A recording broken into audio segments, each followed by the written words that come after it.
CIET NCERT द्वारा प्रस्तुत है कक्षा 8 के लिए इतिहास की पाठ्यपुस्तक हमारे अतीत 3 भाग 1। पाठ 1 कैसे, कब और कहां। पृष्ठ संख्या 1 तारीखें कितनी महत्वपूर्ण होती हैं। एक वक्त था जब इतिहासकार तारीखों के जादू में ही खोए रहते थे। कब किस राजा की ताजपोशी हुई, कब कौन सा युद्ध हुआ, इन्हीं तारीखों पर गर्मा गर्म बहसें चलती थीं। आम समझ के हिसाब से इतिहास को तारीखों का पर्याय माना जाता था। आपने भी लोगों को यह कहते हुए सुना होगा, इतिहास तो बहुत उबाऊ है भाई, बस तारीखें रटते चले जाओ। क्या इतिहास के बारे में यह धारणा सही है? इसमें कोई शक नहीं कि इतिहास अलग अलग समय पर आने वाले बदलावों के बारे में ही होता है। इसका संबंध इस बात से है कि अतीत में चीजें किस तरह की थीं और उनमें क्या बदलाव आए हैं। जैसे ही हम अतीत और वर्तमान की तुलना करते हैं, हम समय का जिक्र करने लगते हैं। हम पहले और बाद में की बात करने लगते हैं। रोजमर्रा की जिंदगी में हम अपने आसपास की चीजों पर हमेशा ऐतिहासिक सवाल नहीं उठाते। हम चीजों को स्वाभाविक मानकर चलते हैं, मानो जो कुछ हमें दिख रहा है वो हमेशा से ऐसा ही रहा हो। लेकिन हम सबके सामने कभी कभी अचंभे के क्षण आते हैं। कई बार हम उत्सुक हो जाते हैं और ऐसे सवाल पूछते हैं जो वाकई ऐतिहासिक होते हैं। किसी व्यक्ति को सड़क किनारे चाय के घूंट भरते देखकर आप इस बात पर हैरान हो सकते हैं कि चाय या कॉफी पीने का चलन शुरू कब से हुआ होगा। रेलगाड़ी की खिड़की से बाहर झांकते हुए आपके जहन में यह सवाल उठ सकता है कि रेलवे का निर्माण कब हुआ। रेलगाड़ी के आने से पहले लोग दूर दूर की यात्रा किस तरह कर पाते थे। सुबह सुबह अखबार पढ़ते हुए आप ये जानने के लिए उत्सुक हो सकते हैं कि जिस जमाने में अखबार नहीं छपते थे, उस समय लोगों को चीजों की जानकारी कैसे मिलती थी। पृष्ठ 1 पर चित्र है, चित्र 1। इसमें दिखाया गया है, ब्राह्मण ब्रिटेनिया को शास्त्र भेंट कर रहे हैं। जेम्स रेनेल द्वारा तैयार किए गए पहले नक्शे का आवरण चित्र 1782। रॉबर्ट क्लाइव ने रेनेल को हिंदुस्तान के नक्शे तैयार करने का काम सौंपा था। भारत पर अंग्रेजों की विजय के समर्थक रेनेल को वर्चस्व स्थापित करने की प्रक्रिया में नक्शे तैयार करना बहुत महत्वपूर्ण लगता था। इस तस्वीर में दिखाया गया है कि भारत के लोग स्वेच्छापूर्वक अपने प्राचीन पवित्र ग्रंथ ब्रिटिश सत्ता की प्रतीक ब्रिटेनिया को सौंप रहे हैं, मानो वो उसे भारतीय संस्कृति की रक्षा के लिए आने का आग्रह कर रहे हों। गतिविधि चित्र 1 पर गौर करें। यह चित्र किस प्रकार उपनिवेशवाद का बोध कराता है। पृष्ठ संख्या 2 ये सारे ऐतिहासिक सवाल हमें समय के बारे में सोचने के लिए प्रेरित कर देते हैं। समय को हमेशा साल या महीनों के पैमाने पर ही नहीं देखा जा सकता। कई बार ऐसी प्रक्रियाओं के लिए कोई तारीख तय करना वाकई गलत होता है, जो एक लंबे समय तक चलती रहती हैं। भारत में लोगों ने अचानक एक दिन सुबह सवेरे चाय पीना शुरू नहीं कर दिया था। इसका स्वाद धीरे धीरे ही उनकी जबान पर चढ़ा था। इस तरह की प्रक्रियाओं के लिए कोई स्पष्ट तिथि नहीं हो सकती। इसी तरह हम ब्रिटिश शासन की स्थापना के लिए भी कोई एक तिथि नहीं बता सकते। राष्ट्रीय आंदोलन किस दिन शुरू हुआ या अर्थव्यवस्था या समाज में किस दिन बदलाव आए, यह बताना भी संभव नहीं है। ये सारी चीजें एक लंबे समय में घटती हैं। ऐसे में हम सिर्फ एक अवधि की ही बात कर सकते हैं। एक लगभग सही अवधि के बारे में बता सकते हैं जब वो खास बदलाव दिखाई देने शुरू हुए होंगे। तो फिर लोग इतिहास को तारीखों से जोड़कर क्यों देखते हैं? इस जुड़ाव की एक वजह है।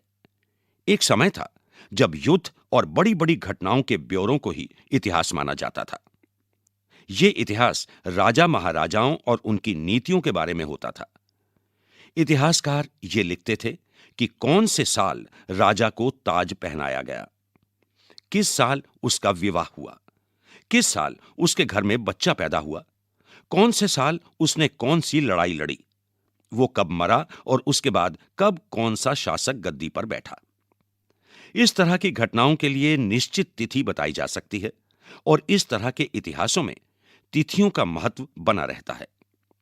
जैसा कि पिछले 2 साल की इतिहास की किताबों में आपने देखा है, अब इतिहासकार बहुत सारे दूसरे मुद्दों और दूसरे सवालों के बारे में भी लिखने लगे हैं। वो इस बात पर ध्यान देते हैं कि लोग किस तरह अपनी रोजी रोटी चलाते थे, वो क्या पैदा करते थे और क्या खाते थे, शहर कैसे बने और बाजार किस तरह फैले, किस तरह रियासतें बनी, नए विचार पनपे और संस्कृति व समाज किस तरह बदले। चित्र 2, इसमें लिप्टन्स टी का विज्ञापन दिखाया गया है। विज्ञापनों से भी पसंद नापसंद तय होती है। पुराने विज्ञापनों से हमें यह समझने में मदद मिलती है कि नए उत्पादों के लिए बाजार किस तरह तैयार हुए और किस तरह नई रुचियां चलन में आईं। 1922 में लिप्टन चाय के लिए तैयार किया गया यह विज्ञापन इस बात की ओर संकेत करता है कि दुनिया भर के शाही लोग यही चाय पीते हैं। इस तस्वीर में पीछे की तरफ एक भारतीय महल दिखाई दे रहा है, जबकि अगले हिस्से में ब्रिटेन की रानी विक्टोरिया का तीसरा बेटा राजकुमार आर्थर घोड़े पर बैठा हुआ है। राजकुमार आर्थर को ड्यूक ऑफ कनॉट की पदवी दी गई थी। कौन सी तारीखें? कुछ तारीखों को महत्वपूर्ण मानने का पैमाना क्या होता है?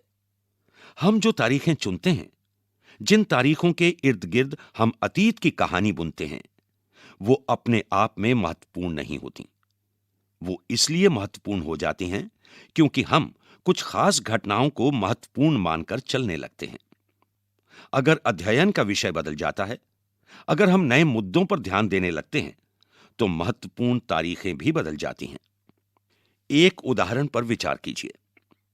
भारत में ब्रिटिश इतिहासकारों ने जो इतिहास लिखे, उनमें हर एक गवर्नर जनरल का शासनकाल महत्वपूर्ण है। यह इतिहास प्रथम गवर्नर जनरल वॉरेन हेस्टिंग्स के शासन से शुरू होते थे और आखिरी वॉइसरॉय लॉर्ड माउंटबेटन के साथ खत्म होते थे। अलग अलग अध्यायों में हम दूसरे गवर्नर जनरलों Hastings, Wellesley, Bentinck, Dalhousie, Canning, Lawrence, Lytton, Ripon, Curzon, Hardinge, Irwin के बारे में भी पढ़ते हैं। इस इतिहास में गवर्नर जनरलों और वॉइसरायों का कभी न खत्म होने वाला सिलसिला ही छाया रहता था। इतिहास की इन किताबों में सारी तारीखों का महत्व इन अधिकारियों, उनकी गतिविधियों, नीतियों, उपलब्धियों के आधार पर ही तय होता था। ये ऐसे था मानो इन लोगों के जीवन के बाहर कोई ऐसी चीज नहीं थी जिसे जानना महत्वपूर्ण हो। इन लोगों के जीवन का क्रम ब्रिटिश भारत के इतिहास में अलग अलग अध्यायों का विषय बन जाता था। क्या हम इसी दौर के इतिहास को अलग ढंग से नहीं लिख सकते? गवर्नर जनरलों के इस इतिहास के चौखटे में हम भारतीय समाज के विभिन्न समूहों और वर्गों की गतिविधियों पर किस तरह ध्यान दे सकते हैं? जब हम इतिहास या कोई कहानी लिखते हैं, तो उसे टुकड़ों या अध्यायों में बांट देते हैं। हम ऐसा क्यों करते हैं?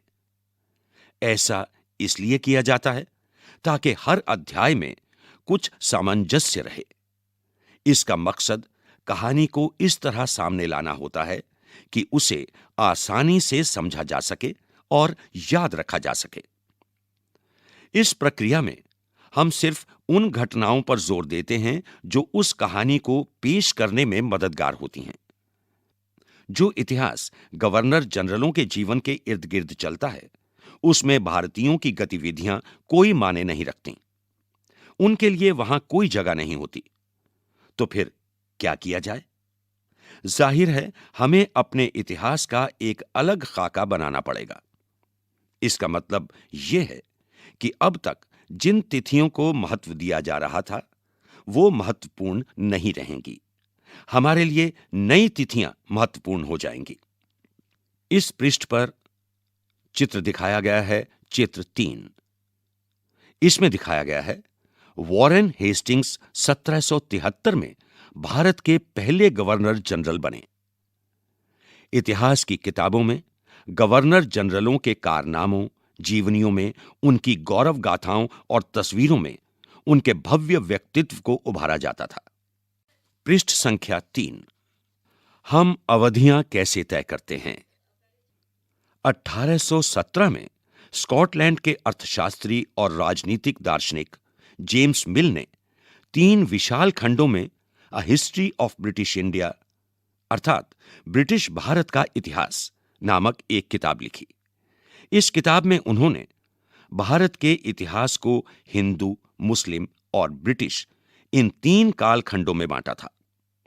कालखंडों के इस निर्धारण को ज्यादातर लोगों ने मान भी लिया। क्या आपको भारतीय इतिहास को समझने के इस तरीके में कोई समस्या दिखाई देती है? इतिहास को हम अलग-अलग कालखंडों में बांटने की कोशिश क्यों करते हैं? इसकी भी एक वजह है। हम एक दौर की खासियतों, उसके केंद्रीय तत्वों को पकड़ने की कोशिश करते हैं। इसीलिए ऐसे शब्द महत्वपूर्ण हो जाते हैं जिनके सहारे हम समय को बांटते हैं। ये शब्द अतीत के बारे में हमारे विचारों को दर्शाते हैं। वो हमें बताते हैं कि एक अवधि से दूसरी अवधि के बीच आए बदलावों का क्या महत्व होता है। गतिविधि: अपनी मां या परिवार के किसी अन्य सदस्य से बात करके उनके जीवन के बारे में पता लगाएं। अब उनके जीवन को अलग-अलग कालखंडों में बांटें और प्रत्येक अवधि की महत्वपूर्ण घटनाओं की सूची बनाएं। स्पष्ट करें कि आपने कालखंडों को किस तरह तय किया है। मिल को लगता था कि सारे एशियाई समाज सभ्यता के मामले में यूरोप से पीछे हैं। इतिहास की उनकी समझदारी यह थी कि भारत में अंग्रेजों के आने से पहले यहां हिंदू और मुसलमान तानाशाहों का ही राज चलता था। यहां चारों ओर केवल धार्मिक बैर, जातिगत बंधनों और अंधविश्वासों का ही बोलबाला था। मिल की राय में ब्रिटिश शासन भारत को सभ्यता की राह पर ले जा सकता था। इस काम के लिए जरूरी था कि भारत में यूरोपीय शिष्टाचार, कला, संस्थानों और कानूनों को लागू किया जाए। मिल ने तो यहां तक सुझाव दिया था कि अंग्रेजों को भारत के सारे भूभाग पर कब्जा कर लेना चाहिए ताकि भारतीय जनता को ज्ञान और सुखी जीवन प्रदान किया जा सके। उनका मानना था कि अंग्रेजों की मदद के बिना हिंदुस्तान प्रगति नहीं कर सकता। पृष्ठ संख्या 4।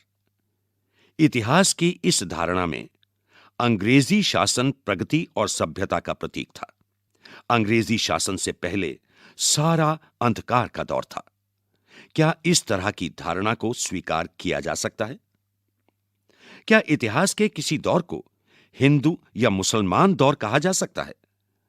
क्या इन सारे दौरों में कई तरह के धर्म एक साथ नहीं चलते थे? किसी युग को केवल उस समय के शासकों के धर्म के हिसाब से तय करने की जरूरत क्या है? अगर हम ऐसा करते हैं तो इसका मतलब यह कहना चाहते हैं कि औरों के जीवन और तौर तरीकों का कोई महत्व नहीं होता। हमें याद रखना चाहिए कि प्राचीन भारत में सारे शासकों का भी एक धर्म नहीं होता था। अंग्रेजों द्वारा सुझाए गए वर्गीकरण से अलग हटकर इतिहासकार भारतीय इतिहास को आमतौर पर प्राचीन, मध्यकालीन तथा आधुनिक काल में बांटकर देखते हैं। इस विभाजन की भी अपनी समस्याएं हैं। इतिहास को इन खंडों में बांटने की यह समझ भी पश्चिम से आई है। पश्चिम में आधुनिक काल को विज्ञान, तर्क, लोकतंत्र, मुक्ति और समानता जैसी आधुनिकता की ताकतों के विकास का युग माना जाता है।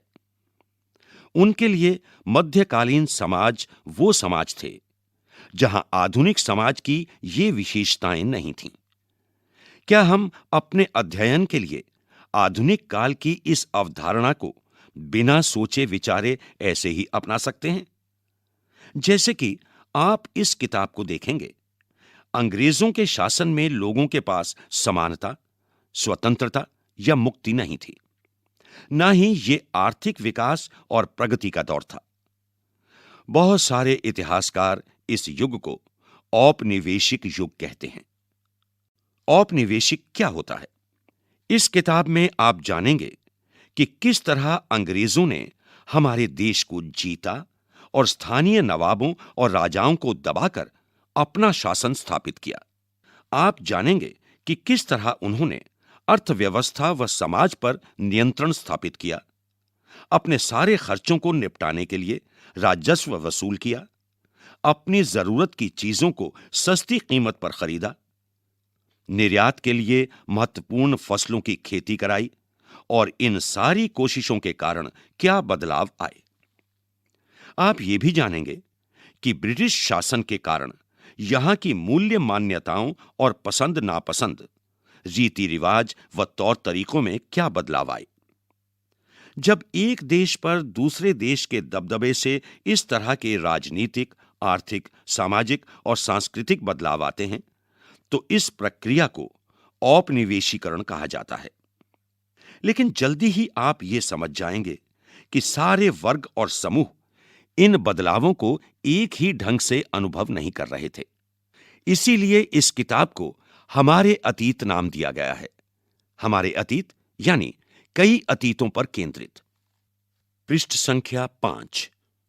स्रोत 1। गृह विभाग को भेजी गई रिपोर्टें। सन 1946 में भारत की औपनिवेशिक सरकार शाही भारतीय नौसेना के जहाजों में सिपाहियों की बगावत को कुचलने का प्रयास कर रही थी। उस समय विभिन्न बंदरगाहों से गृह विभाग को जो रिपोर्टें मिल रही थीं, उनके कुछ नमूने इस प्रकार हैं।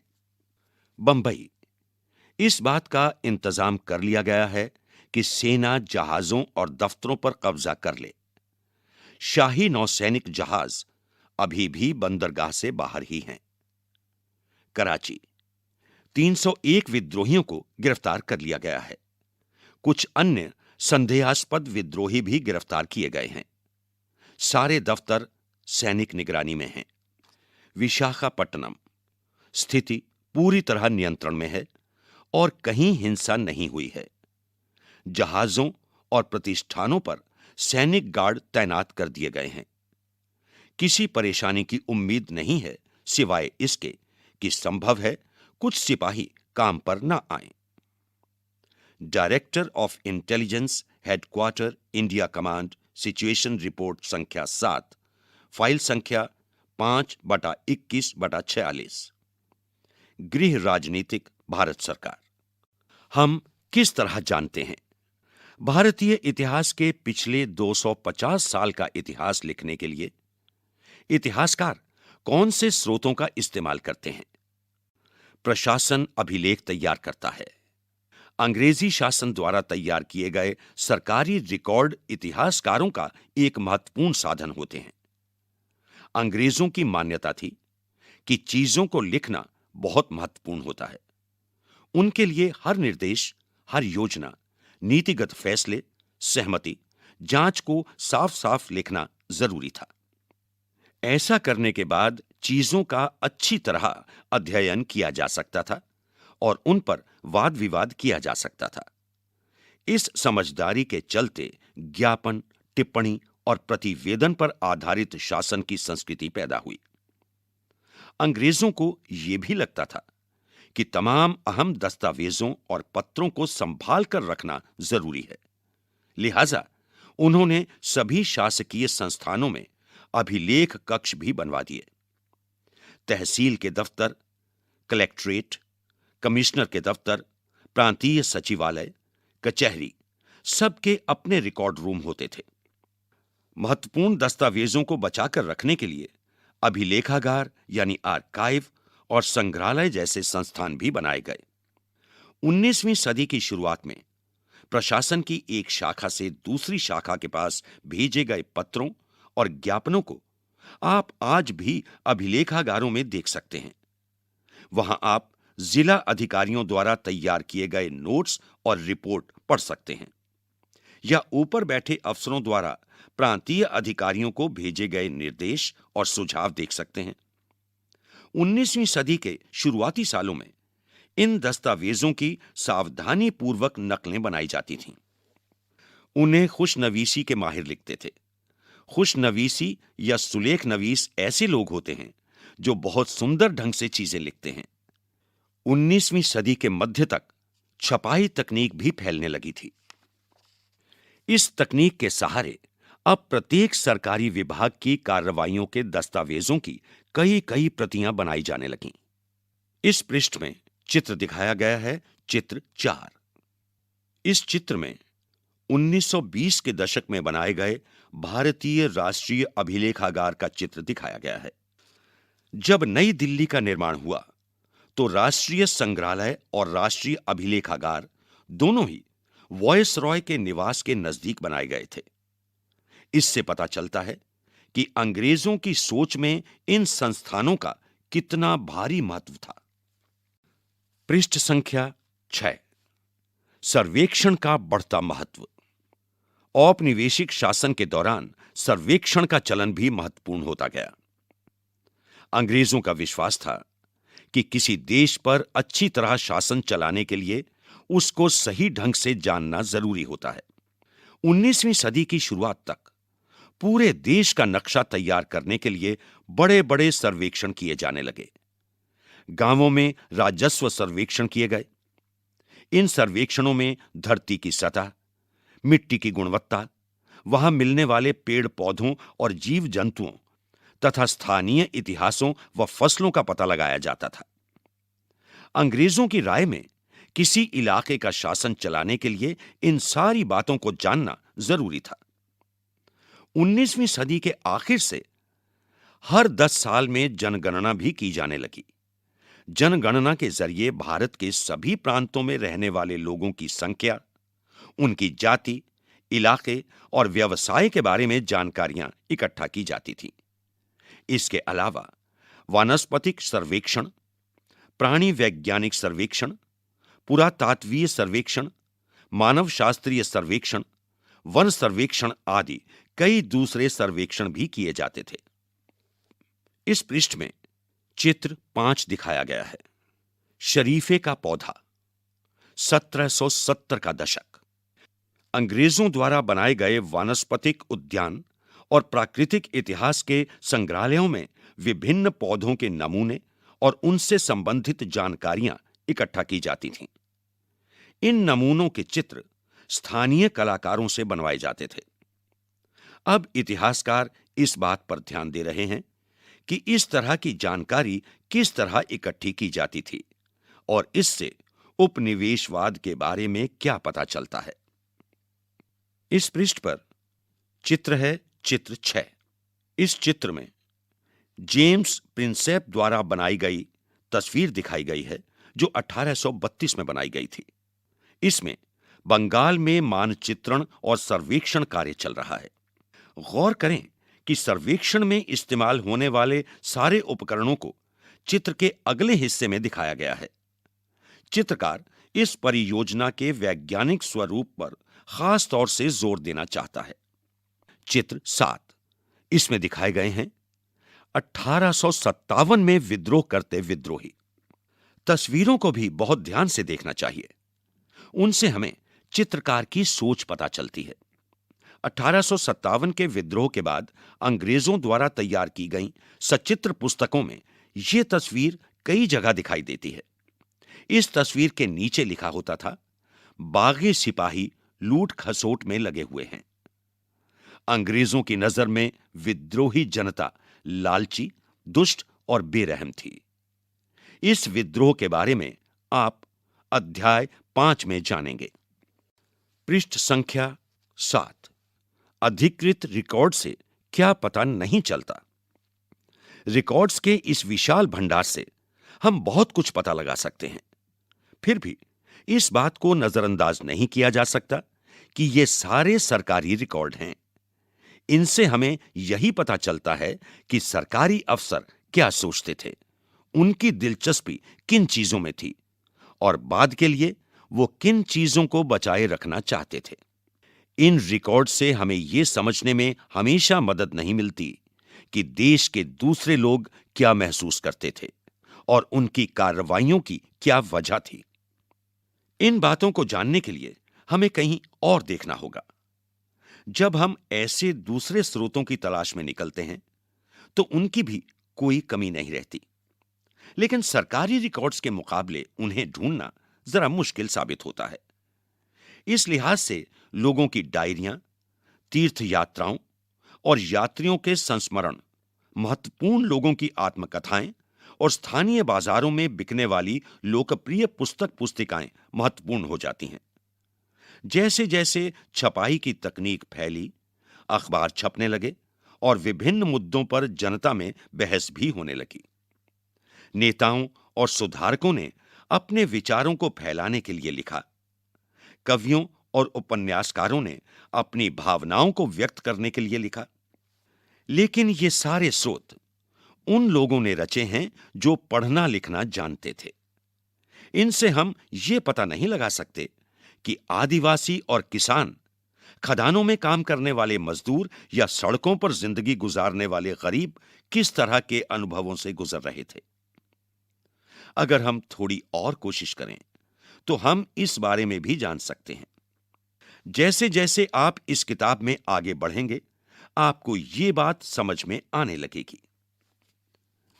स्रोत 2, इंसानों के खाने के लायक नहीं है। अखबारों से देश के विभिन्न विभागों में चल रहे आंदोलनों का पता चलता है। यहां 1946 में हुई पुलिस की एक हड़ताल की खबर दी गई है। दिल्ली में 2000 से ज्यादा पुलिस वालों ने बृहस्पतिवार सवेरे अपने कम वेतन और पुलिस लाइंस बावर्ची खाने से आने वाले घटिया भोजन के खिलाफ खाना खाने से इनकार कर दिया। जैसे जैसे यह खबर दूसरे पुलिस थानों तक पहुंची, वहां भी पुलिस वालों ने खाने से इनकार कर दिया। एक हड़ताली का कहना था, पुलिस लाइंस की रसोई से हमारे लिए जो खाना आता है वो कोई इंसान नहीं खा सकता। हमें जो चपाती और दाल खानी पड़ती है उसे जानवर तक नहीं खा सकते। हिंदुस्तान टाइम्स, 22 मार्च 1946। गतिविधि। आपने स्रोत 1 और 2 के बारे में सुना। क्या आपको प्रतिवेदनों के स्वरूप में कोई फर्क दिखाई देता है? बताएं कि आपको क्या फर्क लगता है। पृष्ठ संख्या 8। आइए कल्पना करें। कल्पना कीजिए कि आप इतिहासकार हैं। आप ये पता लगाना चाहते हैं कि आजादी मिलने के बाद एक दुर्गम आदिवासी इलाके की खेती में क्या बदलाव आए हैं। इन जानकारियों को ढूंढने के विभिन्न तरीकों की सूची बनाएं। अभ्यास। फिर से याद करें। प्रश्न 1, सही और गलत बताएं। क, जेम्स मिल ने भारतीय इतिहास को हिंदू, मुस्लिम, ईसाई 3 कालखंडों में बांट दिया था। ख, सरकारी दस्तावेजों से हमें यह समझने में मदद मिलती है कि आम लोग क्या सोचते हैं। ग, अंग्रेजों को लगता था कि सही तरह शासन चलाने के लिए सर्वेक्षण महत्वपूर्ण होते हैं। आइए विचार करें। प्रश्न 2, जेम्स मिल ने भारतीय इतिहास को जिस तरह कालखंडों में बांटा है उसमें क्या समस्याएं हैं। प्रश्न 3, अंग्रेजों ने सरकारी दस्तावेजों को किस तरह सुरक्षित रखा। प्रश्न 4, इतिहासकार पुराने अखबारों से जो जानकारी जुटाते हैं वो पुलिस की रिपोर्टों में उपलब्ध जानकारी से किस तरह अलग होती है। आइए करके देखें। प्रश्न 5, क्या आप आज की दुनिया के कुछ सर्वेक्षणों का उदाहरण दे सकते हैं। सोचकर देखिए कि खिलौना बनाने वाली कंपनियों को यह पता कैसे चलता है कि बच्चे किन चीजों को ज्यादा पसंद करते हैं, या सरकार को यह कैसे पता चलता है कि स्कूलों में बच्चों की संख्या कितनी है। इतिहासकार ऐसे सर्वेक्षणों से क्या हासिल कर सकते हैं। अभी आप सुन रहे थे ये पाठ। प्रस्तुति CIET NCERT नई दिल्ली, भारत।